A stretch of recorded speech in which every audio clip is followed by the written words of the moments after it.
이야기하려고 붙어 있어?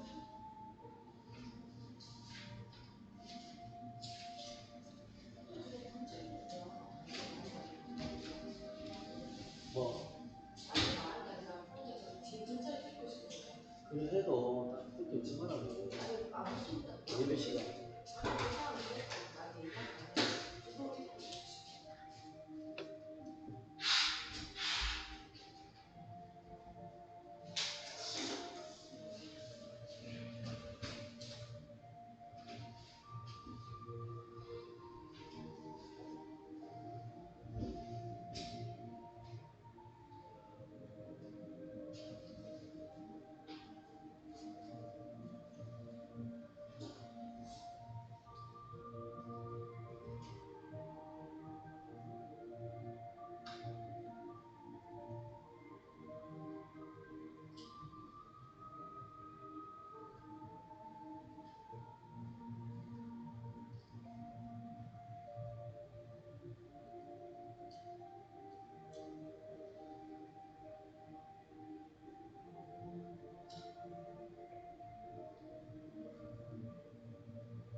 맡겨드리네.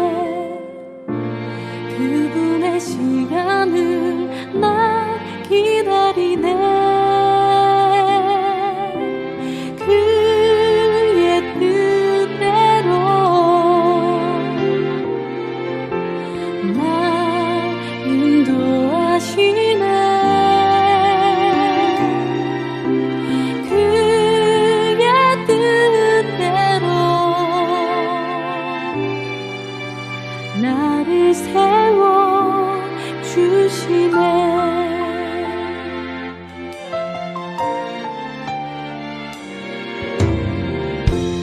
그분의 뜻대로 나 이끄시네. 그분의 뜻대로 나 만드시네. 그분의 계획에 나 맡겨드리네. 그분의 시간을 난 기다리네. 그의 뜻대로 나 인도하시네. 그의 뜻대로 나를 세워 주시네. 그의 뜻대로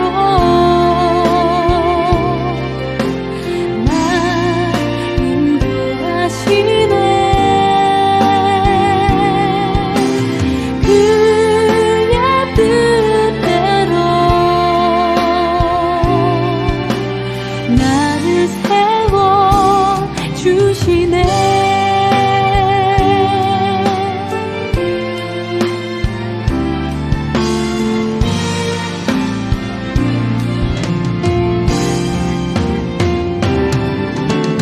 그의 뜻대로 날 인도하시네. 그의 뜻대로 나를 세워 주시네. 그의 뜻대로 나 인도하시네. 그의 뜻대로 나를 세워 주시네. 나를 세워 주시네. 나를 세워 주시네.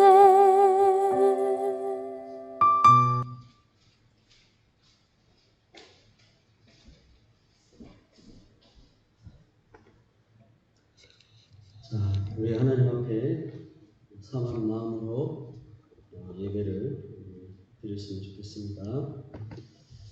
우리 모두 자리에 일어나 주시길 바랍니다. 예수 우리 왕이여 찬양하시면서 하나님 앞에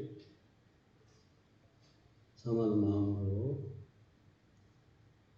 예배를 드리겠습니다.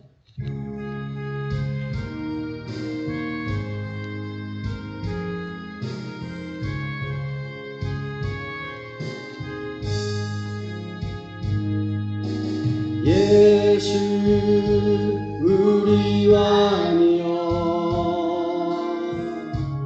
이곳에 오셔서 보좌로 주여 임하사 찬양을 받아 주소서. 주님을 찬양하오니 주님을 경배하오니 왕이신 예수여 오셔서 찾아나사 다스리소서.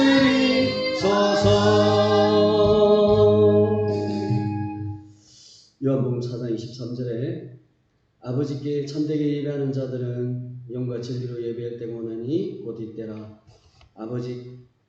아버지께서는 자기에게 이렇게 예배하는 자들을 찾으시느니라. 하나님은 영이시니 예배하는 자가 영과 진리로 예배해야 할지니라. 아멘. 여러분, 우리가 예배 가운데 하나님을 만나는 예배가 되게 달라고, 복된 예배가 되게 달라고 우리 눈을 감고 하나님 앞에 기도를 드리겠습니다. 하나님 아버지 감사합니다. 우리의 마음을 정해주시고 오늘 이곳에 사모하는 마음으로 예배를 드릴 수 있도록 우리의 마음 주장하여 주시옵소서. 여러가지 드는 생각들 내려놓게 하시고 그곳에 매몰되지 않게 하여 주시옵소서. 온전히 하나님 앞에 진실한 마음으로 온전히 예배를 드리길 원합니다. 우리 모두에게 귀한 은혜를 주옵소서. 우리가 지었던 모든 죄를 예수 그리스도 앞에 내려놓사오니 용서하시고 우리가 깨끗한 마음으로 정결한 마음으로 하나님 앞에 예배 드릴 수 있도록 함께 주옵소서. 사랑하는 성령님, 우리의 영을 열어주시옵소서. 우리가 하나님을 만나는 복된 예배가 되기 원합니다. 주님을 만나는 복된 예배가 되기 원합니다. 함께하여 주시옵소서. 아멘. 네, 우리 찬송가 6장입니다. 계속 일어서십시오. 일어선 상태에서 우리가 하나님 앞에 찬양했습니다.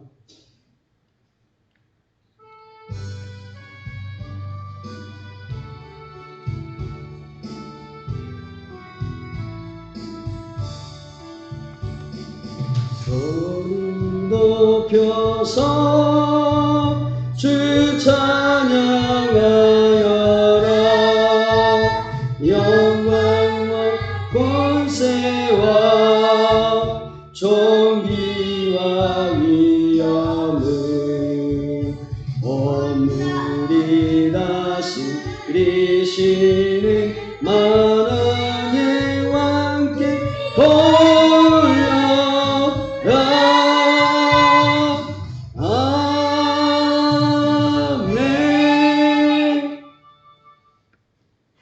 하나님 앞에 사도신경하심으로 하나님께 신앙 고백을 드리도록 하겠습니다. 앞에 보시고 우리 한번 다 같이 한번 신앙 고백하도록 하겠습니다. 시작. 전능하사 천지를 만드신 하나님 아버지를 내가 믿사오며 그 외아들 우리 주 예수 그리스도를 믿사오니 이는 성령으로 잉태하사 동정녀 마리아에게서 나시고 본디오 빌라도에게 고난을 받으사 십자가에 못 박혀 죽으시고 장사한 지 사흘 만에 죽은 자 가운데서 다시 살아나시며 하늘에 오르사 전능하신 하나님 우편에 앉아 계시다가 저희로서 산자와 죽은 자를 심판하러 오시리라. 성령을 믿사오며 거룩한 공예와 성도가 서로 교통하는 것과 죄를 사하여 주시는 것과 몸이 다시 사는 것과 영원히 사는 것을 믿사옵나이다. 아멘. 자리에 앉아 주시길 바랍니다. 찬송가 10장입니다. 전능왕 오셔서 찬송가 10장입니다. 자리에 앉아 주시길 바랍니다. 사모하는 마음으로 우리 찬양했습니다.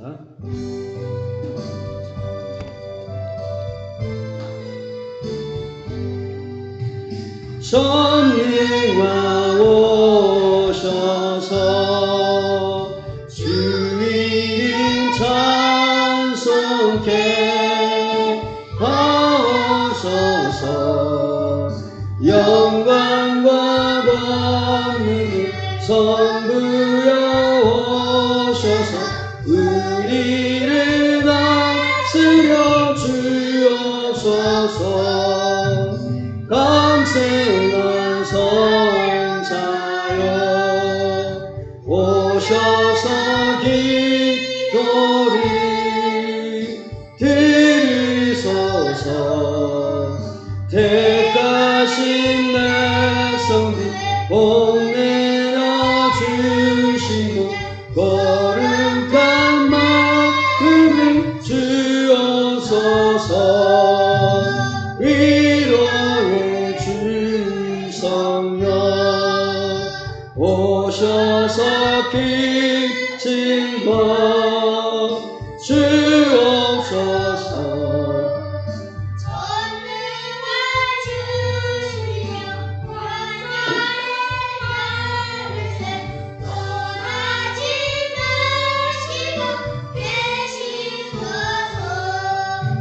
성찬이 임체께 하나님 찬송을 드립니다.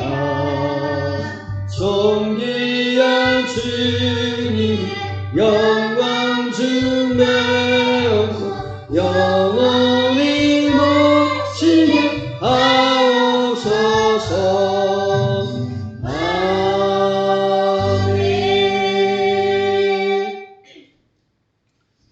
하나님 아버지, 우리의 모든 삶과 우리의 모든 생각들을 아셔서 위로하여 주시고 믿음으로 살아갈 수 있도록 인도하셔서 참으로 감사합니다. 언제나 연약함으로 부족함으로 살아가는 우리인데 그런 우리를 외면하지 아니하시고 한번 택하신 자녀를 결코 놓지 않으시는 그 하나님을 삶을 통해서 경험케 하시고 고백케 하게 하신 하나님 참으로 감사합니다. 단 한순간도 하나님의 돌보심이 아니면 우리가 생명을 유지할 수 없고 일상에 채워진 모든 것들이 누릴 수가 없습니다. 그 모든 것 누릴 수 있도록 또 생명을 허락하시고 삶을 허락하신 하나님 참으로 감사합니다. 이 시간에 우리의 연약함들을 내려놓습니다. 주여 용서하여 주시옵소서. 하나님의 뜻이 하나님의 계획이 하늘에서 이루어진 것처럼 이 땅 가운데도 일어나고 있고 펼쳐지고 있고 열매가 맺어지고 있음을 확신합니다. 하나님의 그 나라는 하나님의 뜻은 어떠한 환경과 어떠한 여건이 막을 수가 없습니다. 세월이 시간이 공간이 막을 수가 없습니다. 언제나 펼쳐지고 언제나 풍성하게 일어남을 확신합니다. 때로는 우리의 삶에서 그 하나님 나라가 펼쳐질 때 하나님의 뜻이 풍성하게 일어날 때 영적인 눈으로 그것을 고백하는 우리 모두가 되게 하시고 하나님 안에서 누릴 수 있는 크신 복을 허락해 주시옵소서. 아버지 하나님, 주의 백성들 하나님의 나라 안에 있는 그 기쁨과 평안으로 살아가길 원합니다. 두려움과 근심으로 살아가는 것이 아니라 언제나 전능하신 앞에서 인도하시는 능력의 하나님을 바라보게 하여 주시옵소서. 비록 우리의 능력이 부족할지라도 우리가 연약할지라도 하나님은 언제나 조건 없는 사랑으로 우리를 안아주시고 사랑하여 주시고 능력과 지혜로 채워줌을 믿고 의지하며 고백하며 살아가는 우리 모두가 되게 하여 주옵소서. 하나님, 사탄의 유혹과 소상인 가운데 넘어지지 않고 믿음으로 살아갔으면 좋겠지만 그렇게 살아가지 못하는 우리의 모습을 보게 되었습니다. 하나님, 다시금 세워주시옵소서. 다시금 우리에게 힘을 주시옵소서. 독수리가 날개치 올라가듯 새로운 힘을 주듯이 새로운 힘으로 하늘을 힘차게 날듯이 하나님, 주의 사랑하는 백성들에게 마음의 평강을 주시고 힘을 더하셔서 하루를 살아갈 수 있도록 강력한 힘을 허락해 주시옵소서. 말씀과 믿음으로 사탄의 유혹과 소상인 가운데 당당히 뿌리치고 절제하며 넘어가지 않도록 성령님 인도해 주시옵소서.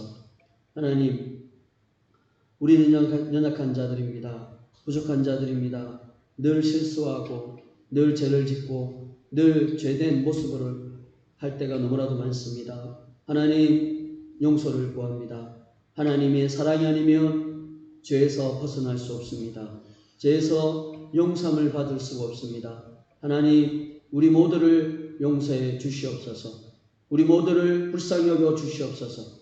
우리 안에 지었던 모든 죄, 짜증을 내고 분을 내고 하나님 앞에 기도하지 못하고 진실되게 살아가지 못한 것 용서하여 주시옵소서.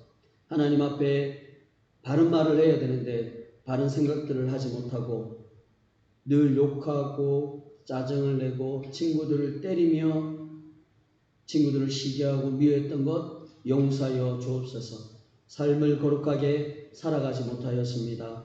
방금 고백했던 모든 죄를 예수 그리스도의 십자가 앞에 내려놓습니다. 사랑하는 예수님, 은혜로 씻어 주시옵소서. 깨끗게 해 주시옵소서. 우리 안에 있는 모든 죄가 말끔히 씻어짐으로 인하여 하나님 앞에 나갈 때 거룩함으로 정결함으로 나가게 하여 주시옵소서. 하나님 아버지, 이 시간에 주님 앞에 기도합니다.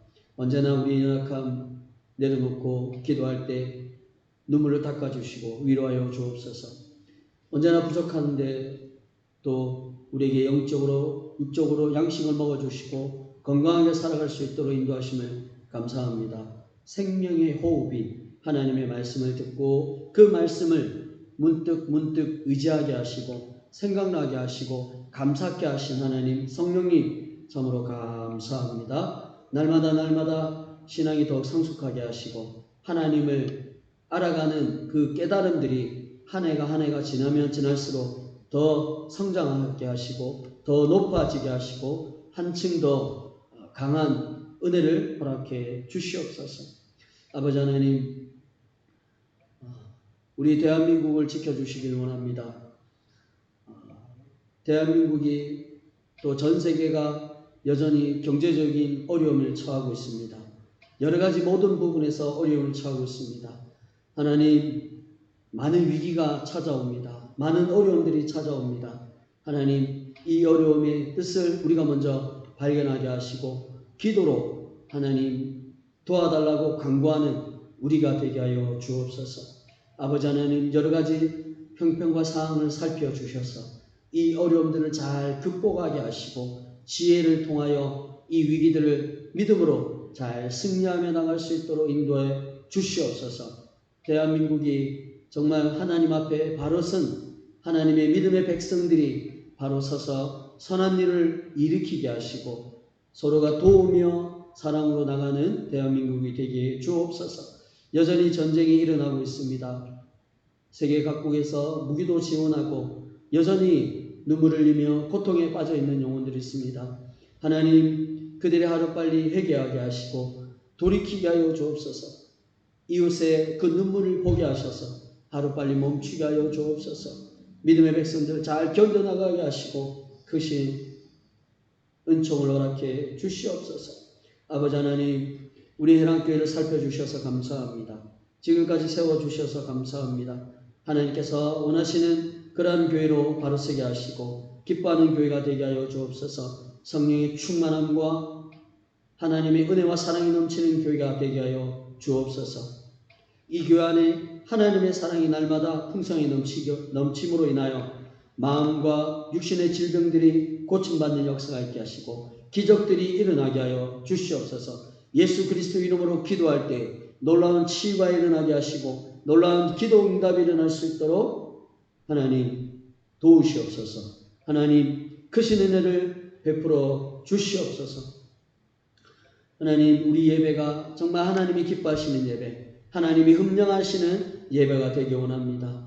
하나님, 우리의 마음들이 어떠하든 이 예배를 드리는 동안에 다른 것 생각하지 않고 하나님만 생각하기 원합니다. 예배만 생각하기 원합니다. 그래서 들을 수 있는 귀를 주시고 확신 갖게 하여 주시옵소서. 하나님, 주의 사랑하는 성도들 본것 같이 해서 일을 하다가 또 공부를 하다가 이 시간에 예배에 왔습니다. 모든 영혼들에게 마음을 위로하시고 격려하여 주옵소서. 어떠한 생각, 어떠한 다짐으로 왔는지 모르지만 그들 마음을 위로하시고 분명한 하나님 말씀을 깨닫게 하여 주옵소서. 하나님, 사랑하는 주의 자녀들 건강 주시고 지혜 주시고 하루하루 살아갈 때 언제나 하나님 위험한 일 당하지 않도록 안전하게 보내게 하시고 코로나19로부터 지켜주시고 보호하여 주시옵소서. 사랑하는 우리 주의 성도들도 함께 하시옵소서. 하나님, 예수 이름으로 주의 택하신 백성들 우리 교회로 불러주시옵소서. 옵석이 다 차게 하시고 하나님 앞으로 많은 일들을 감당하기 원합니다. 주여, 그 일들을 감당할 수 있는 지혜와 능력을 주시옵소서. 하루속히 교회를 이전하기 원하오니 그 물질을 허락하시며 좋은 장소를 허락하여 주옵소서. 특별히 치유사에게 집중하길 원합니다. 하나님, 그 치유사에게 적합한 장소를 허락하시고 될 수 있으면 물질적으로 더 이상 힘들지 않고 누구한테 빌리지 않는 그러한 정말 예배에만 집중할 수 있는 그러한 장소를 허락해 주옵소서. 부족하고 연약한 인생의 말씀을 준비했습니다. 성령님 말씀하여 주시고 우리 모두에게 귀한 말씀 함께하여 주옵소서. 감사합니다. 이 모든 말씀 우리 주 예수 그리스도 이름으로 기도합니다. 아멘. 아멘. 교동문 함께 보겠습니다. 성경 맨 뒤에 보면 교동문이 있습니다.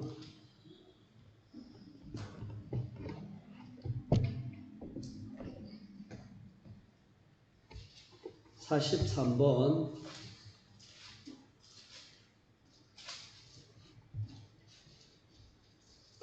43번 시편 99편 한 절씩 번갈아서 교독하겠습니다.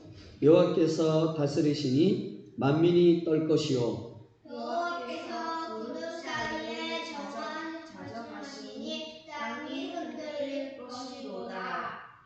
시온에 계시는 여호와는 위대하시고 모든 민족보다 높으시도다. 주의 크고 두려운 이름을 찬송할지니 이는 거룩하심이로다. 능력 있는 왕은 정의를 사랑하느니라.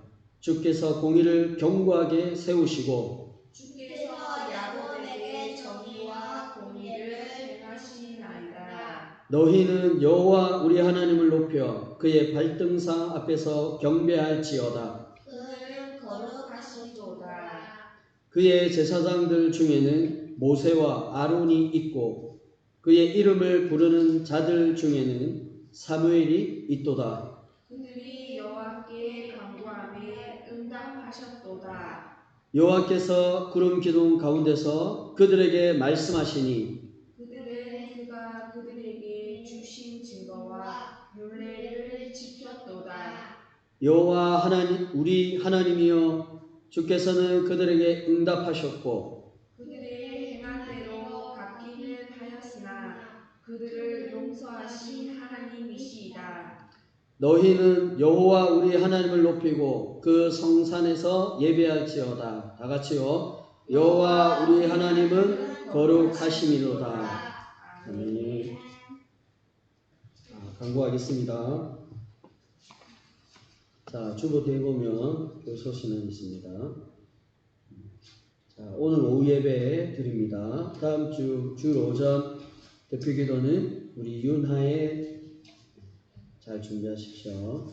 자, 예배 순서가 조금 바뀌었습니다. 주보를 잘 참고하시면 좋겠고, 특별히 그 당구 그 표시된 거 X자형으로 해가지고 이렇게 구멍으로 이렇게 되어 있는 이거는 일어서서 우리가 찬양합니다. 왜 일어서야 되냐면 그 높으신 하나님 앞에 우리가 경배드립니다. 찬양합니다. 이런 의미로 일어서서 하나님을 찬양하는 겁니다. 그래서 잘 기억하셔서 예배를 이렇게 잘 서마음으로 드렸으면 좋겠습니다. 예배 후에 함께 교제하시고 식사하시기 바랍니다. 서로 앞에 뒤에 인사합시다. 반갑습니다. 대답을 하세요. 아까 보니까 교동문도 아닐 텐데.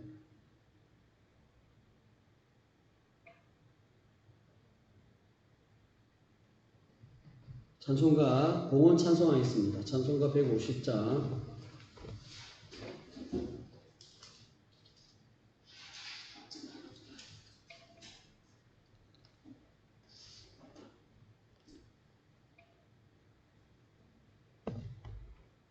찬송가 150장 갈보리 산 위에 우리 한번 찬양합시다.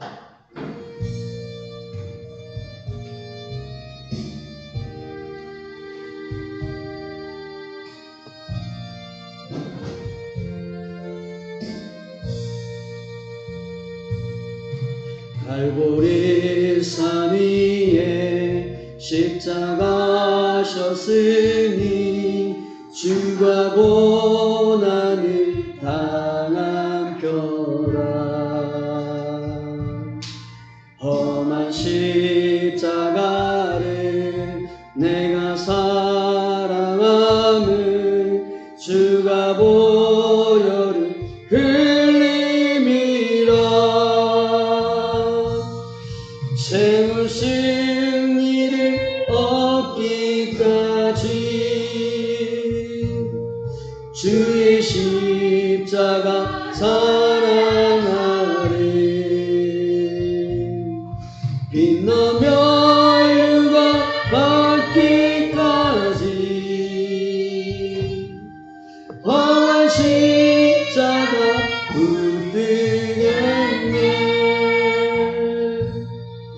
멸시천대 받을 주의 십자가에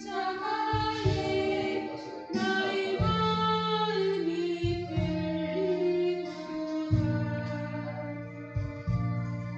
이날 어려운 날이 세상 죄를 짓고 험한 십자가 지셨잖아.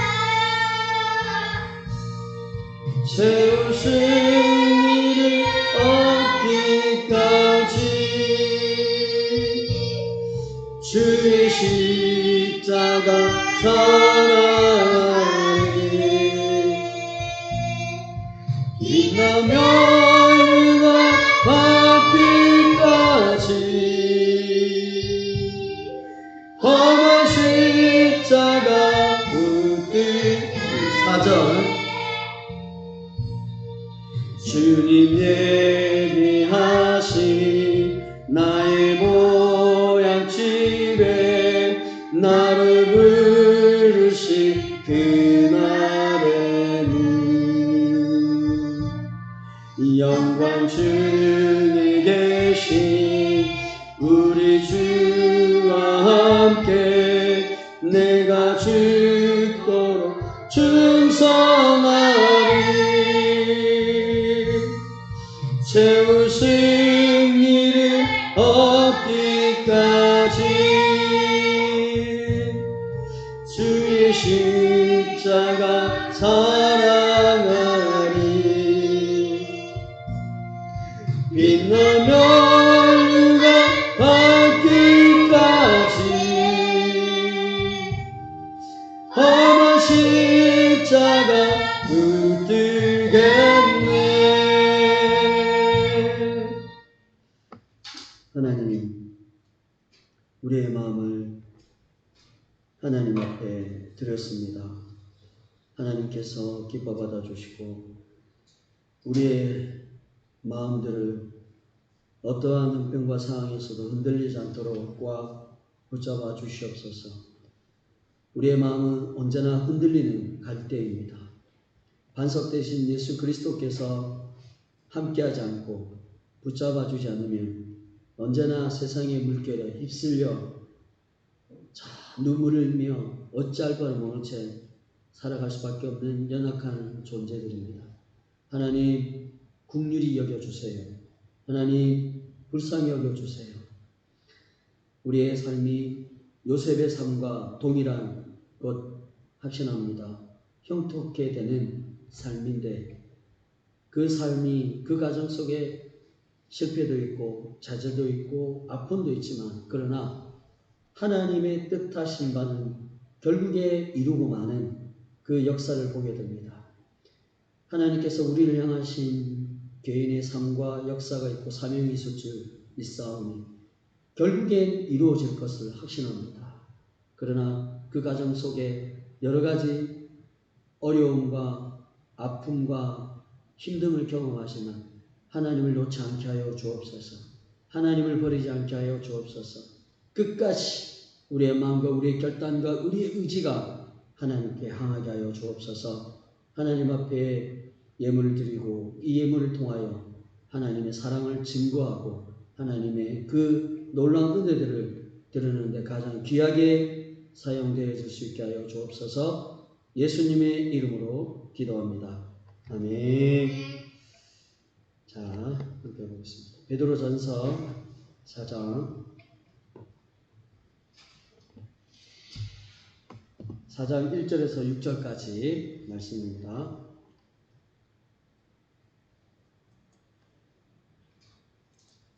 자, 베드로전서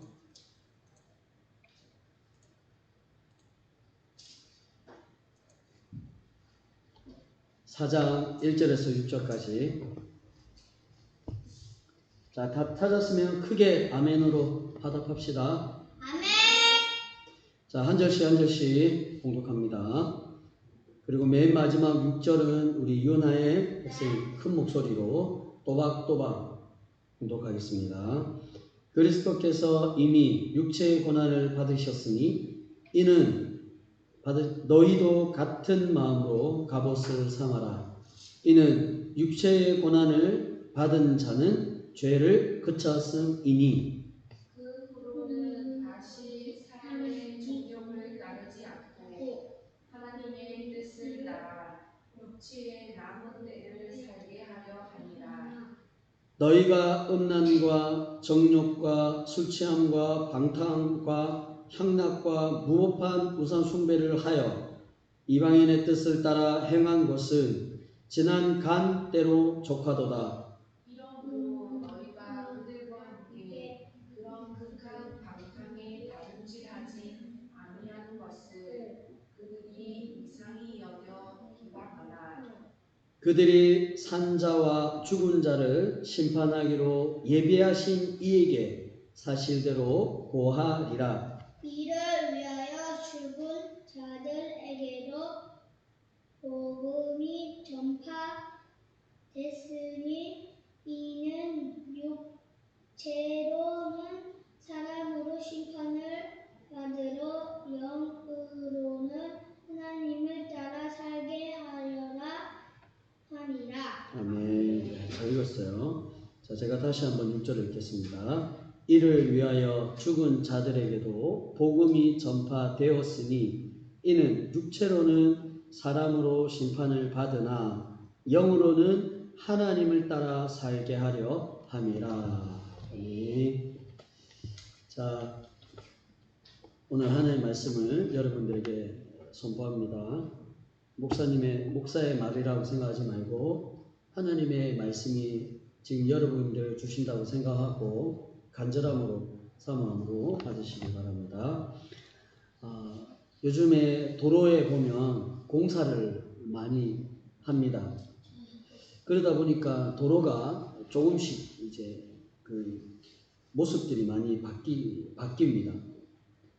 그래서 때로는 이런 공사를 많이 한 그 도로를 가다 보면 한참 운행하고 있는데 황당한 일을 겪을 때가 있습니다. 뭐지? 분명히 맞는데 왜 이렇게 이게 바뀌었지? 라고 이렇게 할 때가 있습니다. 그것은 뭡니까? 길을 잘못 들었기 때문입니다. 분명히 옛날 기억을 되살리고 표지판을 보고 따라갔는데 도로가 아닌 겁니다. 그러니까 도로 공사해가지고 바뀐 거죠. 왜 그런 일이 생겼을까요? 제대로 안 보고 가니까. 그렇지. 그럴 수도 있어요. 자, 그것은 도로는 새롭게 이렇게 바뀌고 했는데 표지판이 옛날 표지판인 거예요. 표지판도 새로 바뀌어야 되는데 그 도로에 맞게 바뀌어야 되는데 바뀌지 않고 옛날 표지판 그대로인 거예요. 그래서 옛날 표지판 보고 그대로 따라갔을 때 곤란한 상황을 겪게 되는 겁니다. 여러분, 이처럼 우리가 무엇을 따라가느냐 정말 중요하죠. 여러분, 성도는 어디에서 살고 있습니까? 우리 모두는 어디에서 지금 살고 있어요? 세상이라는 곳에서 살고 있습니다. 이 세상 속에 우리는 언제까지 살아가야 할까요? 주님이 재림하셔서 오시는 그날까지 우리는 살아가야 합니다. 영원하지 않습니다. 주님이 오시는 그날까지, 아니면 육신의 몸이 허락하는 것까지 우리는 이 땅에 살아가야 하죠. 자, 그러면 우리가 이 세상에 살아갈 때 무엇에 의해서 우리가 세상 속에 살아가야 합니까? 하나님. 네. 무엇을 따라서 살아가야 합니까? 세상을 따라 살아가야 합니까? 친구들을 따라 살아가야 합니까? 세상을 따라서. 세상을 따라 살아가야 합니까? 여러분, 뭡니까? 하나님이 믿는 백성들은 세상을 따라 살아가는 것이 아니라 하나님을 따라 살아가야 합니다. 아멘. 오늘 말씀의 제목처럼 하나님의 뜻을 따라 살아가야 하는 것입니다. 사모님, 알겠죠? 나 중심으로 살아가는 것이 아니라 내 가치관으로 내가 평상시 생각하고 있는 그런 생각으로 세상을 살아가는 것이 아니라 그 모든 초점과 중심이 하나님이어야 한다는 거예요. 하나님의 뜻이 무엇인지, 하나님이 무엇을 원하는지 생각하고 우리의 모든 삶을 하나님에 의해서 살아가야 합니다. 여러분, 이렇게 살아갈 때 세상 사람들은 네 생각대로 살아가야 되고 네가 원하는 대로 살아가야지, 뭘 보이지 않는 하나님 어디 계셔? 뭘 하나님 따라 살아가? 그렇게 살아가면 아무 도움도 안 돼. 네 인생은 정말 아무런 유익도 없어. 이렇게 세상 사람들이 말합니다. 세상의 입장에서는 당연히 그렇게 말할 수 있습니다. 그렇게 살아가면 후회하게 되는 거죠. 그러나 반전이죠, 반전. 하나님을 따라 살아가는 것은 결코 성도들에게는 후회가 없는 것입니다. 그렇죠? 아주 값진 삶인 것입니다. 미래가 보장된 삶이고 소망적인 삶인 것입니다. 자, 오늘 본문은 그것을 살펴볼 텐데, 본문의 내용을 살펴보는 중에 우리가 과연 어디에 의해서 살아가고 있었는지, 그리고 잘못된 삶을 살아갔다라면 이 본문을 통해서 이제는 시선을 하나님께 고정시키고 하나님 위해서 살아가는 우리 모두가 되었으면 좋겠습니다. 자, 성도 여러분, 성도는 하나님의 뜻대로 살아가야 한다라고 얘기했습니다. 그 뜻이 뭡니까? 선한 행위입니다. 오직 선한 행위를 하면서 살아가야 하는 것이죠. 이 선한 행위는 도덕적인 삶, 윤리적인 삶을 뛰어넘는 삶인 것입니다. 세상에서 말하는 가장 높은 수준이 도덕인 거예요. 윤리적인. 그런데 성도는 그 선한 행위를 한다라고 할 때 그것은 윤리적인 면을 훨씬 뛰어넘는 삶인 것입니다. 그것을 넘어서야 하는 것입니다. 높은 삶이죠. 그 삶이 뭡니까? 고난을 견디는 겁니다. 고난을 받아들이는 것입니다. 고난을 거부하고 고난을 자기가 맞서지 않기 위해서 예수를 피하는 것이 아니라 예수님을 믿기 위해서 고난과 당당히 맞서는 것입니다. 싸우는 것입니다. 그리고 그걸 통과하는 것입니다. 그게 윤리적인 삶을, 도덕적인 삶을 뛰어넘는 것입니다. 왜 그렇습니까? 예수님도 그렇게 하셨기 때문입니다. 예수님도 고난을 피할 수 있는 충분한 능력을 갖고 계셨지만 스스로 고난을 받으셨어요. 고난을 당하셨습니다. 십자가에서 고난당하고 죽으셨단 말이죠.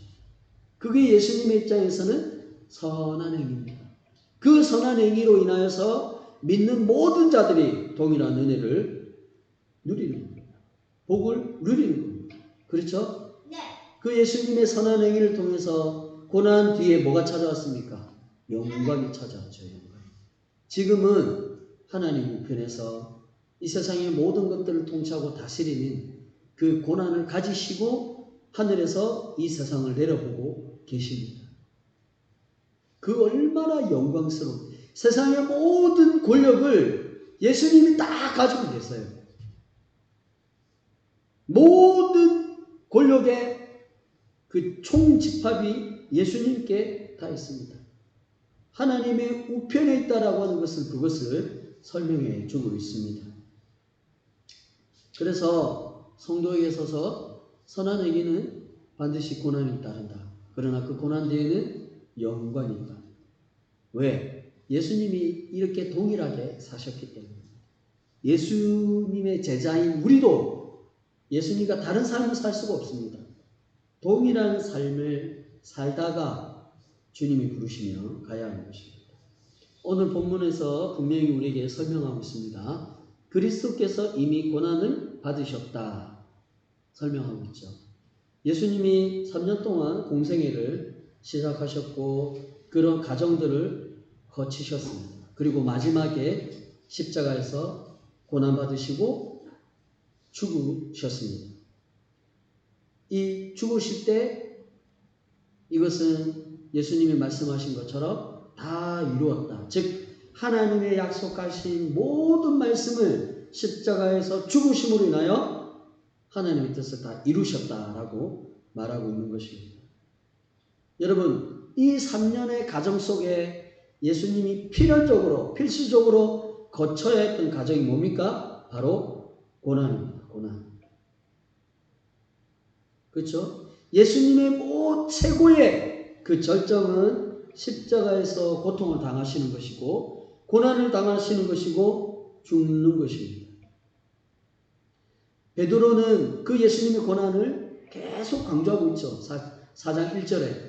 그리고 베드로전서에서 계속 예수님의 고난에 대해서 강조를 하고 있습니다.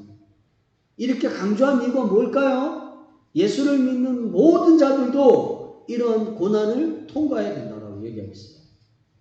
이 고난, 예수를 믿으면 고난이 없는 것이 아니라 고난을 거부하고 고난을 피하는 것이 아니라 고난과 맞서서 그 고난을 관통해야 된다는 얘기예요. 고난을 당당하게 맞서야 한다. 베드로가 하나님 믿는 자녀들에게 그것을 우리에게 지금 권면하고 있습니다. 그러면서 말하고 있죠. 너희가 마음에 갑옷을 삼아라. 자, 4장 1절에 보면 중반절에 너희도 같은 마음으로 갑옷을 삼아라. 이렇게 얘기합니다. 여러분, 이것을 어떻게 이해해야 되는 겁니까? 문맥적으로 보고 이해를 해야 되는 것이죠. 이 구절만 보고 이해할 수 없습니다. 앞뒤절에서 무슨 얘기를 하고 있는지 그것을 연결시켜서 이것을 이해할 때 분명히 이해가 됩니다.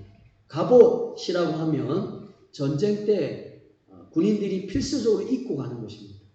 이 갑옷을 입게 되면 상대편에서 화살이나 상대편에서 어떤 날라올 때 갑옷이 그 사람을 보호합니다.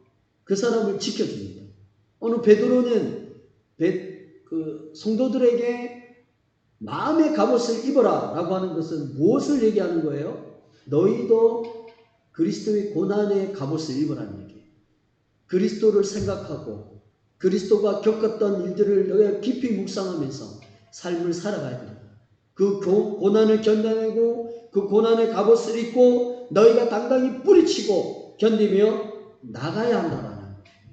베드로는 분명히 얘기하고 있어요. 고난을 피해라. 고난을 맞서지 마라. 이렇게 얘기하고 있지 않고 그리스도의 고난을 이야기하면서 너희가 마음의 갑옷을 삼아라. 연결시켜서 우리가 이해를 하면 어떤 의미입니까? 고난을 너희가 당연히 겪어야 되고 그 고난을 겪으면서 너희가 견디고 나가야 함을 이렇게 말하고 있습니다. 어떤 사람들은 그리스도인들은 고난을 안 겪는다. 기도를 하고 또 예배를 잘 드리고 하나님 제대로 믿으면 고난을 안 받는다. 그거는 순 거짓말입니다. 고난 받는 것이 하나님 믿는 백성들에게는 어쩌다 한 것이 있는 게 아니라 필수적인 거예요. 필수적인 거예요. 당연한 겁니다. 여러분 예수를 믿고 나서 참아야 하는 것들이 얼마나 많습니까?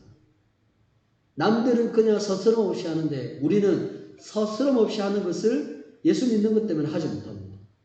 해서는 안 되는 것입니다. 남들은 이렇게 편안하게 하는데 뭐. 근데 예수 믿는 사람은 그렇게 하지 않는 거죠. 이처럼 이런 예수를 믿는 것 때문에 참아야 하는 그 고난이 우리에게 너무 많다는 거예요. 예수 믿는 것 때문에 우리 어린 친구들은 학교에 가서 다른 친구들은 막 욕하고 하는데 우리 친구들은 욕해요, 못해요? 응, 못해요. 할 수 있지만 하지 않아요. 이정은 욕해요. 그런 거는 나쁜 거예요. 그런 거는 하지 않는 거예요. 하지 않으니까 얼마나 나 친구를 하는데 나는 왜 못해? 이렇게 고난이 찾아오는 거죠. 하여튼 믿는 사람들은 그 고난을 견뎌내고 그렇게 살아가야 하는 걸 우리에게 분명히 설명하고 있어요. 자, 앞에 내용에서 분명히 얘기를 했어요. 그 고난을 생각하고 묵상하면서 성도는 반드시 살아가야 한다라고 얘기합니다. 그래서 성도에게서 고난을 겪는 것은 오히려 감사하게 생각해야 합니다. 고난이 저주가 아니고, 고난이 실패의 상징이 아니고, 고난이 그 사람을 누르고 힘들게 만들기 위해서 하는 것이 아니고, 그 고난을 통해서 뭐예요? 하나님 앞에 하나님을 더 가까이 하고 하나님을 더 의지하게 만드는 거고, 여기서는 말하기를 그 고난을 통해서 뭐라고 얘기합니까? 하나님의 복을 받는 것이다. 하나님의 복을 받았다라고 하는 것을 증거한 것이다라고 얘기하고 있어요. 자, 1장 1절 하반절에 보면 이는 육체의 고난을 받은 자는 죄를 그쳤음이니 이렇게 설명하고 있죠. 여러분, 제가 앞에서 얘기했어요. 예수님이 고난받으신 것은 자신의 죄로 인하여 고난받은 것이 아닙니다. 누구로 인해서 고난받은 겁니까? 하나님. 네, 인류의 모든 사람을 위해서 고난을 받으신 거예요. 무엇을 하기 위해서? 죄에서 용서하시기 위해서. 더 이상 너는 죄인이다 않게 하시기 위해서 예수님이 고난을 받으신 거예요. 그래서 예수님의 고난은 죄가 완전히 끊어진 거예요. 그래서 그 예수님의 고난은 일반적인 고난이 아닌 거예요.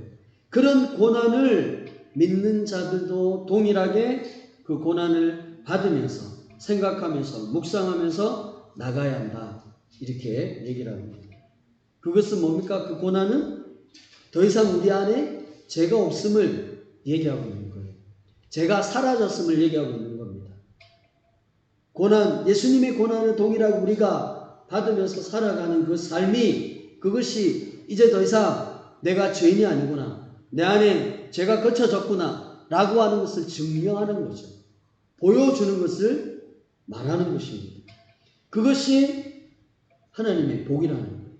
때문에 따라서 그 고난은 하나님 믿는 자들에게는 기쁘다, 기쁘지 않다? 네, 기쁜 겁니다. 굉장히 좋은 거예요. 그리고 그 고난을 통해서 우리의 삶에 변화가 일어나는 겁니다. 우리의 삶이 예전의 삶과 고난받고 난 이후의 삶이 변화될 수가 있는 것입니다. 무슨 말인지 알겠어요? 이해갑니까? 자, 그렇게 설명을 하고 있죠. 자, 그러면 베드로는 그리스도의 고난을 함께 믿는 자들에게 왜 마음의 고난을 갑옷을 입으라고 했을까요? 네? 고난을 기쁨으로 감당하라고 얘기를 했을까요? 그것은 두 가지 말할 수 있어요. 아까 첫 번째 얘기했던 것처럼 죄가 사라졌음을 증명하고 있는 거예요. 이제는 더 이상 우리 안에 죄가 없음을 얘기하고 있는 거예요. 예전에는 죄로 인하여서 막 죽음이 우리를 끌어왔고 죽음이 우리를 힘들게 만들었지만 이제는 죄가 없어지니까 뭡니까? 생명이 우리의 삶을 이끌습니다. 죄의 노예가 아니라 이제는 새로운 삶으로 우리는 살 수가 있게 되었다라고 하는 거예요. 그게 첫 번째고, 두 번째는 뭡니까? 죄가 해결되었으니까 이제는 새로운 삶을 살아가게 된다. 이전 하반절에 하나님의 뜻을 따라 살아가게 된다라고 하는 거예요. 네. 이제는 하나님께서 원하시는 것이 무엇인지, 하나님이 기뻐하는 것이 무엇인지 생각을 하고 그것대로 살아가게 된다는 거예요. 가치관의 변화가 일어나게 되는 거라는 거예요. 예전에는 제약된 생각들만, 마음의 욕심들만 해서 살아갔는데 이제는 그 고난을 겪고 죄가 해결되니까 이제는 생각이나 이런 것들이 바뀌어서 이제는 하나님께서 과연 나의 이 변화된 삶을 원하시는 것이 뭘까? 하나님의 뜻이 뭘까? 그것을 늘 고민하면서 생각하며 살아간다라는 거예요. 직장 생활을 하면서도 그 직장 생활 속에서 그냥 단순하게 내 직장에서 내 유익을 위해서 어떻게 하면 돈을 많이 벌까? 막 그런 게 아니라 이 직장을 통해서 하나님이 나에게 원하시는 것이 무엇인가? 내가 어떻게 하면 이 직장에서 사람들과 관계 속에서 하나님을 기쁘게 하실 수 있을까? 하나님이 원하시는 건 뭘까? 그걸 고민하고 한다는 얘기입니다. 친구들은 공부를 할 때 그 공부가 이 다음에 공부를 해서 하나님이 원하시는 내 이런 공부를 통해서 하나님 기뻐하시는 것이 어떤 것이고 이거구나. 늘 항상 생각하고 판단하는 것이 하나님이라는 얘기죠. 하나님. 그러면 하나님의 뜻에 의해서 살아가게 된다라고 하는 것입니다. 여러분, 이 하나님의 뜻에 살아간다라고 하는 것은 곧 무엇을 버린다는 의미예요? 3절 하반절에 말하고 있는 것처럼 옛날에 과거의 죄들 모습을 완전히 버린다는 얘기입니다. 3절에 보면 음란, 정욕, 술취함, 방탕, 향락, 무법한 우상 숭배 이런 모든 것을 이제는 과감하게 버리고 오직 하나님을 생각하고 하나님의 뜻을 무엇인지 기억하면서 살아가게 되는 것을 말합니다. 여러분, 우리 성도는 이러한 모든 삶을 꿈꾸고 있지 않습니까? 그렇죠?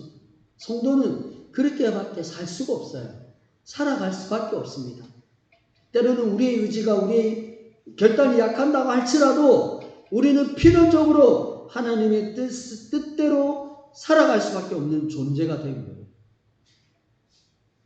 예전에는 그런 생각을 하지 않았지만 점차 신앙이 높아지고 연수가 차면 이제는 하나님을 의식하는 것들이 이제는 더 많아지게 됩니다.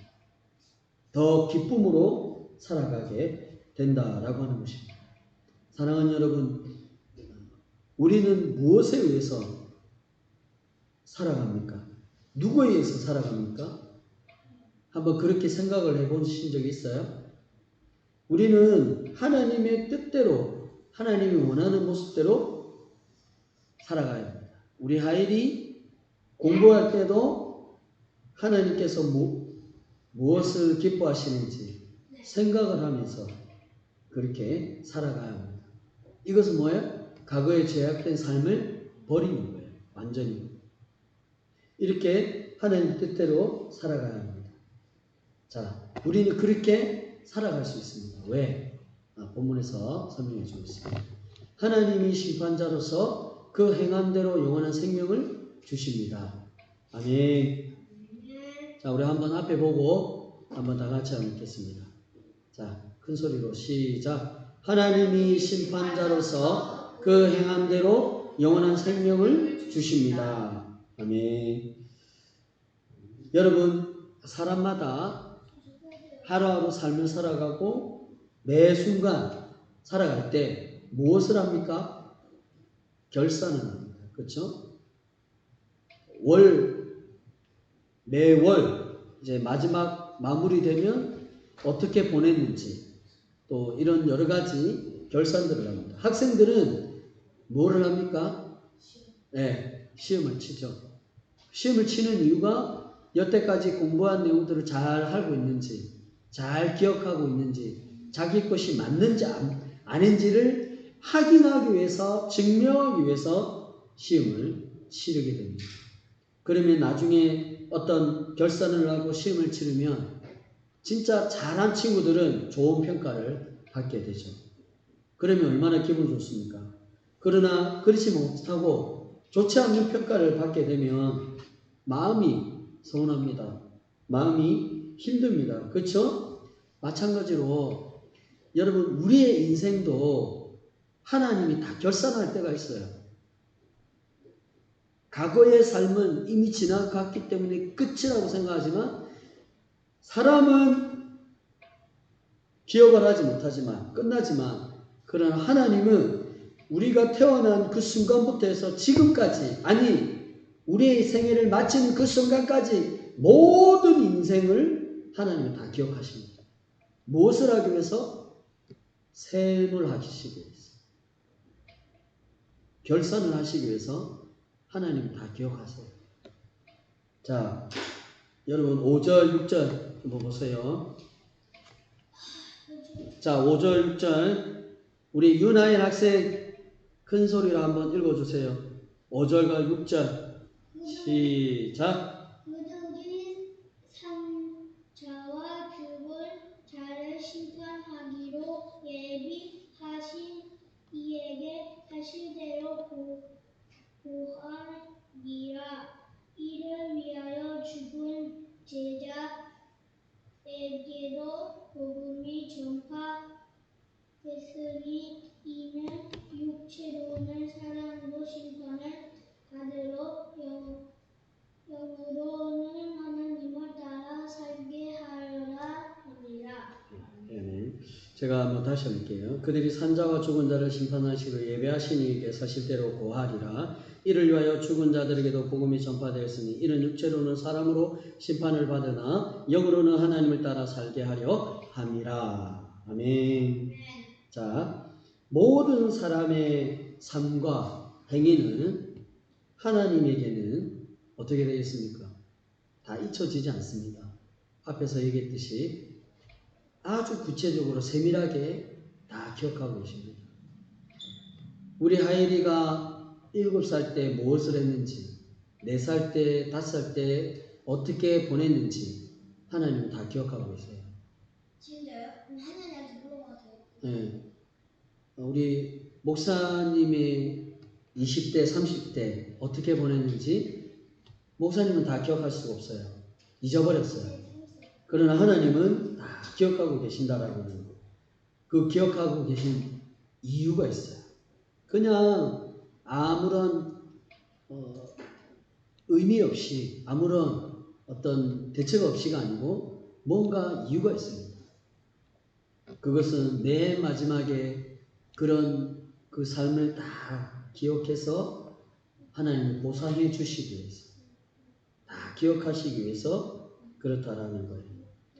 세상 모든 사람들, 믿는 사람이든 안 믿는 사람이든 상관없이 하나님이 다 기억하십니다. 잘 들으세요. 특별히 하나님 믿는 자녀들의 삶은 더욱더 하나님이 다 기억하고 계십니다. 결코 하나님이 버리시지 않습니다. 신경을 쓰시고 집중하시고 관심을 가지신다라고 하는 거예요. 그리고 하나님이 의도적으로 강제적으로 하나님이 믿는 백성들의 삶을 어떻게 이끄신다고? 하나님의 뜻대로 살아가도록 하나님이 결국에는 인도할 수밖에 없어요. 물론 우리가 지금 생각할 때 우리가 스스로 결정해서 어떤 행동을 하는 것처럼 느껴지지만 그러나 그 모든 자유함 속에는 하나님의 절대적인 주권 안에서 하나님의 허락하신 범위 안에서 살아가고 있습니다. 그렇다면 그 넓은 의미에서의 하나님의 절대적인 주권 안에서 행동하고 있기 때문에 결국 우리가 스스로 하는 것이 아니라 하나님의 허락하신 범위 안에서 살아가게 되는 것입니다. 그러면 결국엔 우리의 모든 삶도 하나님의 진정한 백성은 하나님의 뜻에 의해서 살아가도록 인도함을 받을 수밖에 없습니다. 왜 그렇습니까? 하나님은 모든 것의 심판주이기 때문에 결국에 마지막에 하나님은 모든 사람을 심판하시는 분이기 때문입니다.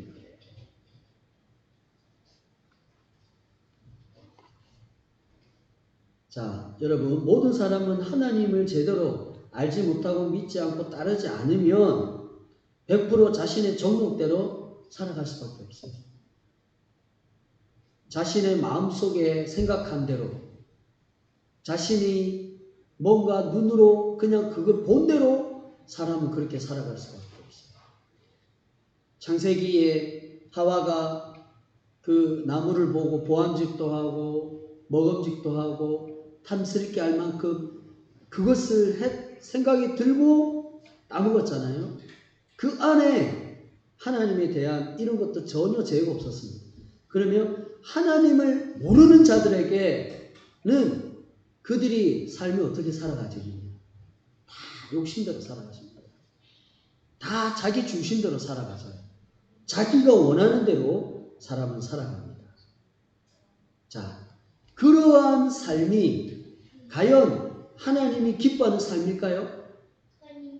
하나님이 원하는 삶일까요? 아니요. 우리가 늘 경험하잖아요. 하나님을 믿는 자녀마저도 자기 욕심대로 살아가요? 욕심대로 살아가지 않아요? 살아갑니다. 그런데 하물며 하나님이 없는 사람들의 마음과 그들의 삶이 선한 삶을 살아갈 수 있겠어요? 100%입니다. 100% 살아가지 못합니다. 그러면 결국엔 뭐예요? 모든 사람들은 하나님으로부터 심판을 받게 됩니다. 3절에서 설명하고 있잖아요. 하나님을 믿지 않는 자들의 그 생각과 그 삶은 뭐냐? 결국엔 음란인 거예요. 음란. 이 음란의 가장 큰 거는 뭐냐면 하나님을 부인하는 거고 하나님을 인정하지 않는 거예요. 하나님이 분명히 살아계시고 하나님의 역사를 주장하시고 다스림에도 불구하고 이 음란은 그런 하나님을 인정하지 않는다는 거예요. 하나님을 거부하는 거라는 거죠. 그게 음란의 가장 큰 겁니다. 물론 육신적인 육체적인 음란도 말하지만 성경에서 말하는 그 음란, 그것보다 더 큰 것은 하나님이 아닌 다른 것에 집중하고 관심을 갖는 것을 음란이라고 얘기를 하는 것이죠. 그렇죠? 네. 그리고 정욕은 뭐예요? 욕심. 그 어떠한 제어함도 없이 자신의 욕심대로 그냥 행동하고 살아가는 걸 말하는. 술 취함은 그냥 실제로 술 먹어서 취하는 것이 아니라 여기서의 어떤 술 취함은 하나님이 없는 마음의 상태, 방종, 방탕, 자신의 마음대로 살아가는 것을 말하죠. 뭐 방탕도 똑같이고 향락도 마찬가지입니다. 그리고 우상 숭배, 이런 모든 것들이 하나님의 뜻과는 전혀 상관없는 삶으로 살아가게 된다라고 하는 거예요. 자, 보세요. 자, 중요합니다. 여기서 음란과 정욕과 술 취함은 하나님을 안 믿는 사람도 얘기하지만 이 속에서 하나님 믿는 사람이 있습니까? 없습니까? 예. 하나님 믿는 사람들도 이 속에서 포함됩니다. 우리 역시도 여전히 살아가고 있습니다. 여러분, 아기들도 자녀들도 욕심이 없을까요? 욕심이 있습니다. 하율이도 욕심이 없을까요? 아니요. 장난감. 네, 욕심이 있어요. 모두가 자기 중심으로 생각하고 행동합니다. 자, 그러면 여기서 하나님 안 믿는 사람과 믿는 사람의 차이가 있어요. 하나님 안 믿는 사람들은 음란을 정도대로 살아가도 그들의 마음의 가책을 느끼잖아요. 갈등하지 않습니다. 전혀 뉘우침 없이 그냥 당당하게 살아갑니다. 그러나 하나님 믿는 사람들은 이 속에서 갈등을 해야 돼요. 뉘우치면서 살아가야 됩니다. 끊임없이 부딪히고 상처나고 어려워하면서 괴로워하면서 눈물을 흘리면서 가슴을 치면서 하나님 믿는 성도들은 매번 살아가야 합니다. 때로는 실패할 수도 있어요. 때로는 좌절을 경험할 수도 있습니다. 그럼에도 불구하고 다시금 일어서야 합니다. 그렇죠? 그게 고난이에요. 고난. 다시금 그래 힘을 내야지. 살아가야 합니다. 그러면 하나님 그런 상황 속에서 여전히 하나님을 바라보고 하나님을 의지해야 됩니다. 하나님 믿는 사람은 그러면 안 믿는 친구가 그 모습을 볼 때 뭐라고 얘기할까요? 그렇게 살아가는 믿는 사람들에게 믿는 사람들을 뭐예요? 이상히 여깁니다. 야, 바보 아니야? 뭐하는데 그렇게 하나님은 어려움을 주는데 그렇게 살아가. 그냥 욕심대로 살아가. 세상 사람들이 똑같이 살아갔더니 너도 그렇게 살아가. 그렇게 안 살아가면 너만 피해 입어. 바보 같아 정말 네가 살아가는 게. 그렇게 이상히 여기고 때로는 비난도 해요. 세상 사람들이. 그렇게 비난을 한다는 얘기입니다. 그런데 여러분 마지막이 되면 뭐예요? 분명하게 갈라집니다. 마지막이 되면 분명하게 갈라집니다. 하나님을 안 믿는 사람들이 세상의 모습으로 그 음란을 행하고 이렇게 살아가는 사람들은 이런 사람도 심판을 받고 하나님 안 믿다가 고난을 받으면서 살아가는 사람들도 심판을 받습니다. 그런데 보세요. 하나님 믿는 사람들의 심판은 뭐예요? 생명. 이게 복인 거예요. 복. 영원한 생명을 얻으며 살아가게 되는 거예요. 하나님을 믿다가 어쩔 수 없이 고난을 당하고 어려움을 당하는 그런 사람들이 심판을 받는데 그들의 심판은 영원한 생명을 위한 심판입니다. 참 기쁨인 거예요. 자, 보세요. 제가 저번 주에 얘기했어요. 그것을 어떻게 한 6절을 보면 이를 위하여 죽은 자들에게도 복음이 전파되었으니 보세요. 죽은 자들에게 복음이 전파되었어요. 이거는 뭐예요? 죽었다라고 하는 거는 이미 끝난 거예요. 결론이 난 거예요. 근데 결론이 난 그들에게 무슨 복음이 전파된들 무슨 소용이 있겠어요? 이거 아이러니한 거예요. 맞지 않는 거예요. 근데 죽은 자들에게도 복음이 선포되어서 그 죽은 자들을 영혼을 생명으로 이끈다라고 얘기하고 있어요. 맨 하반절에 보면 심판을 받으나 영으로는 하나님을 따라 살게 하려 합니다. 하나님이 그 영을 인도해서 영원한 천국인 생명을 누리게 한다라는 거예요. 자, 그러면 이들이 누굴까요? 죽은 자들. 저번 주에 얘기한 노아 때의 죽은 자들을 말하는 거예요. 그러면 실제적으로 그 성경에서는 노아가 8명이 구원을 받았다라고 하지만 그 어쩔 수 없는 상태에서 영적으로 연약한 그 영혼들, 하나님을 믿지만 그래도 제대로 영적으로 그 성숙하지 않는 자들이 물로 인해서 어쩔 수 없이 죽은 자들이 있습니다. 그 죽은 자들이 뭐예요?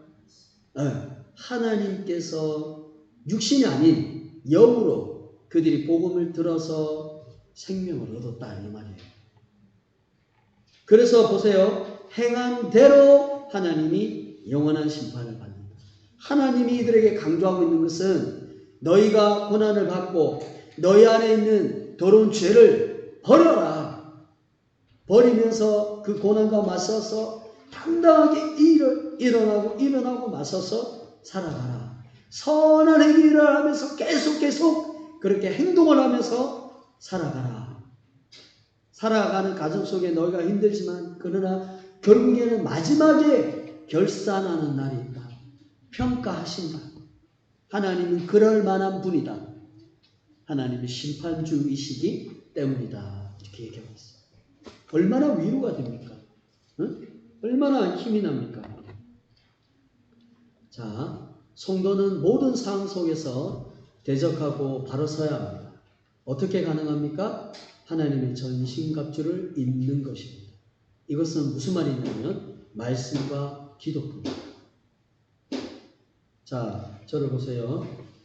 에베소서 한번 찾아보세요. 에베소서 6장 10절에서 18절 얘기 나오고 마쳐가겠습니다. 자,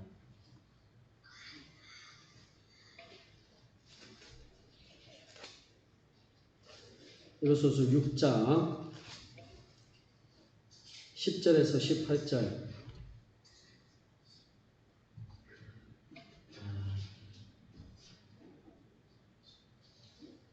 제가 빠르게 안 읽겠습니다. 끝으로 너희가 주 안에서와 그 힘의 능력으로 강건하여지고 마귀의 관계를 능히 제적하기 위하여 하나님의 전신갑주를 입어라. 우리의 씨름은 혈과 육을 상대하는 것이 아니요 통치자들과 권세들과 이 어둠의 세상의 주관자들과 하늘에 있는 악의 영들을 상대함이라. 그러므로 하나님의 전신과 주를 취하라. 이는 악한 날에 너희가 능히 대적하고 모든 일을 행한 후에 서기 위함이라. 그런즉 서서 진리로 너희 허리띠를 띠고 의의 호심병을 붙이고 평안의 복음을 준비한 것으로 신을 신고 모든 그 위에 믿음의 방패를 가지고 이로써 능히 악한 자의 모든 불안사를 소멸하고 구원의 투구와 성령의 검 곧 하나님의 말씀을 가지라. 모든 기도와 간구를 하되 항상 성령 안에서 기도하고 이를 위하여 깨어 구하기를 항상 힘쓰며 여러 성도를 위하여 구하라. 아멘.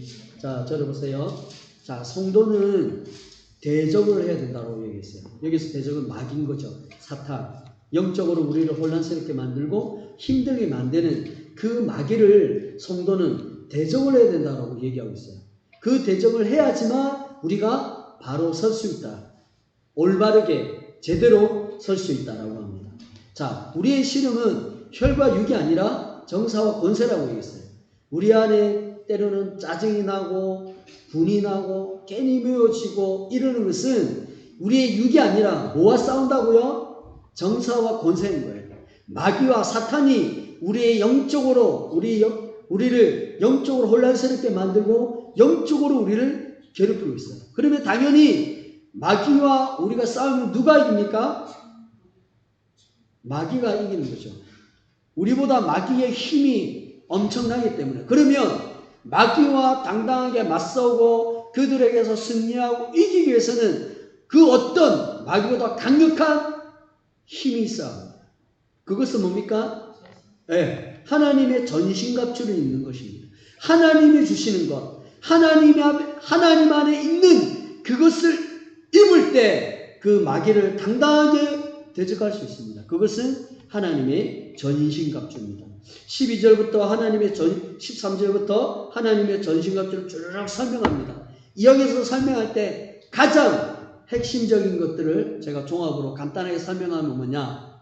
말씀입니다. 말씀. 그리고 믿음과 방패입니다. 기도입니다. 하나님의 전신갑주는 뭐니까? 갑주는 뭐예요? 갑옷입니다. 갑옷. 전쟁을 하면 군인들이 갑옷을 입어야 합니다. 팔에도 차야 되고 가슴에도 해야 되고 다리에 신도 신어야 되고 그리고 검도 들어야 되고 방패를 들어야 됩니다. 이 모든 것을 바울은 한마디로 요약하고 있는데 그것은 뭐냐? 말씀이다라고 얘기하고 있어요. 그리고 성령의 검인 하나님의 말씀을 가지고 마귀를 대적해라. 마귀를 대적할 수 있는 유일한 무기는 말씀이라는 얘기예요. 말씀. 예수님이 성령님과 함께 광야에서 시험 받으실 때 누구에게 시험 받으셨어요? 마귀에게. 예수님이 뭘 갖고 마귀와 시험에서 승리하셨어요? 말씀입니다. 말씀. 그래서 마귀가 가장 무서워하는 것은 하나님의 말씀입니다. 성도들에게 가진 것은 그 어떤 것이 아니라 하나님의 말씀에 확신을 갖고 그 말씀 안에 묻혀서 살아가는 것입니다. 그리고 그 말씀을 통해서 온전히 하나님께서 하실 거라는 확신을 갖는 겁니다. 믿음을 갖는 겁니다. 그리고 마지막에 하나님께서 하실 거야 라고 하는 것을 항상 묵묵하게 기도하는 겁니다. 그러면 하나님이 몸 안에 있는 하나님의 전신갑주가 역사에서 움직여서 마귀와 대적합니다. 마귀와 싸웁니다. 그러면 누가 이기겠습니까? 하나님의 전신갑주가 이깁니다. 우리 안에 있는 욕심, 분노, 짜증으로부터 우리가 넘어지나 다시금 일어날 수 있는 것입니다. 다시금 일어서서 싸울 수가 있는 것입니다. 그 하나님께서 힘을 우리에게 주시기 때문입니다. 갈라디아서 5장 24절에 그리스도 예수의 사람들은 육체와 함께 그 정욕과 탄심을 십자가에 못 박았느니라.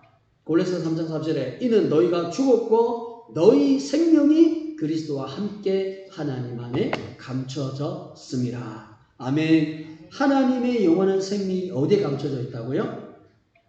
그리스도 안에 감춰져 있어요. 즉 그리스도께서 생명이다라는 말씀이에요. 여러분, 하나님의 허락하신 심판자로서 영원한 생명을 주시겠다라고 얘기했어요.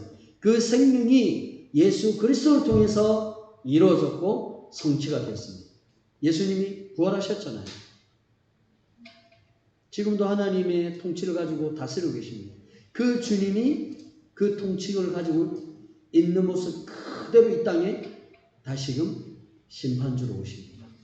하나님의 영원한 생명을 다시금 이 땅에 고난당하고 슬픔당하고 믿음으로 버틴 그 사람들에게 영원한 생명을 부여하시기 위해서 다시금 오신다는. 그래서 지금 이 땅에 예수를 믿는 모든 자들에게 주어지는 것이 있습니다. 그것은 생명을 주어지는 거예요. 이미 우리 안에 영원한 생명을 주어졌어요. 또 앞에서 얘기했듯이 하나님의 뜻에 의해서 우리는 어떻게 해야 된다고요? 인도함을 받고 살아가고 있습니다. 우리가 지금 하나님의 뜻이 무엇인지 어떤 것인지 구체적으로는 알지 않지만 때로는 문득 우리는 은유 중에 그것을 알고 그 뜻대로 우리는 살아갑니다. 사모님 그렇죠? 무엇이 있는지 우리가 지식이 뛰어나서 하나님의 뜻을 분별하는 것이 아니라 하나님의 생명이 예수 그리스도의 생명이 우리 안에 들어옴으로 인하여서 우리가 그것을 분별하게 되는 겁니다. 사랑하는 우리 애락교회 성도 여러분, 오늘 말씀에서 우리가 가장 중요하게 생각해야 되는 것은 뭡니까? 세상을 살아갈 때 세상의 법대로 살아가는 것이 아니라 하나님의 뜻대로 우리는 살아가야 합니다. 그러려면 뭡니까? 우리 중심이 아니라 나 중심이 아니라 하나님의 중심으로 살아가야 합니다. 그렇게 살아가기 위해서는 늘 언제나 하나님을 갈망하고 하나님을 의지하며 나가야 합니다. 그럴 때 하나님께서 우리를 생명의 길로 인도하십니다. 그 인도하는 구체적인 방법이 뭐라고 얘기했습니까? 말씀, 믿음, 기도. 자, 우리 오늘 이 말씀을 기억하면서 그러니까 주님의 시간에 우리 한번 찬양이 있는데 이것을 생각을 하면서 잠깐 기도하고 우리 한번 했으면 좋겠습니다. 우리 1절만 찬양하도록 하겠습니다. 주님의 시간에 우리 한번 찬양합시다.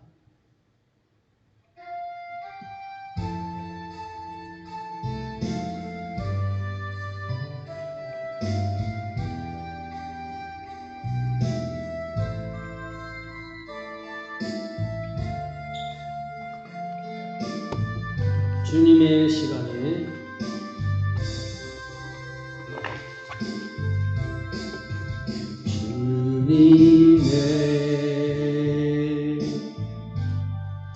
시간 그의 뜻 이루어지기 기다려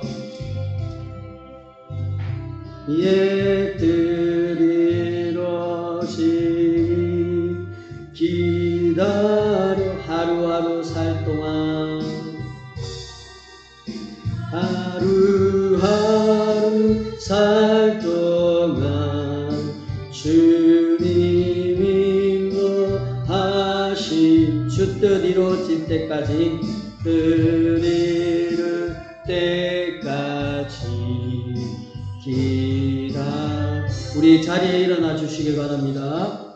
오늘 이 말씀을 통해서 하나님이 우리에게 주신 말씀이 있을 것인데 그 말씀을 의지하며 살아갈 수 있게 해달라고 하나님 언제나 함께 해달라고 우리 주여 부르짖고 함께 기도하겠습니다. 주님 하나님 아버지 우리에게 언제나 함께 하심을 감사합니다. 우리가 주님을 바라보고 주님을 의지하며 살아가길 원합니다. 하나님 여태까지 우리의 뜻대로 우리가 원하는 모습대로 살아갔음을 고백합니다. 용서하여 주시옵소서. 우리가 언제나 하나님의 뜻을 이루며 하나님을 바라보며 하나님을 의지하며 살아갈 수 있도록 함께하여 주시옵소서. 아버지 하나님 부족합니다. 연약합니다. 우리가 어떻게 하나님의 뜻을 생각하고 무엇인지 어떤 것인지 알며 살아갈 수가 있겠습니까? 하나님 우리를 언제나 살펴주시옵소서. 하나님 우리를 언제나 부르시고 인도하여 주옵소서. 주님을 바라보고 주님을 의지하며 살아갈 수 있도록 인도하여 주옵소서. 예수님 안에 생명이 있습니다. 그 생명을 의지하며 바라보며 나갈 수 있게 하여 주시옵소서. 하나님 아버지, 우리의 연약함들, 우리의 부족함들 용서하여 주시옵소서. 여태껏 나 중심으로 살아갔습니다. 하나님의 뜻을 알지 못한 채 육신의 정욕대로 살아갔습니다. 오늘 말씀을 통하여 고백합니다. 하나님의 뜻대로 살아가겠습니다. 하나님이 원하시는 것이 무엇인지 알고 옛날에 그의 과거의 모든 죄악들을 모두 버립니다. 하나님, 우리를 긍휼히 주시고 불쌍히 여겨 주시옵소서. 하나님의 뜻대로 살아갈 수 있도록 우리를 언제나 인도하시고 생명을 의지하며 살아갈 수 있도록 크신 은총을 베풀어 주옵소서. 지금은 우리 주 예수 그리스도의 은혜와 하나님 아버지의 무한하신 사랑과 성령의 위로하심과 교통하심과 오늘 이 말씀을 통하여 그 말씀대로 살아가겠다고 다짐하는 주의 성도들의 심령 가운데, 가정과 직장 가운데, 삶의 모든 영역 가운데 지금부터 영원토록 항상 함께 있을지어다. 아멘.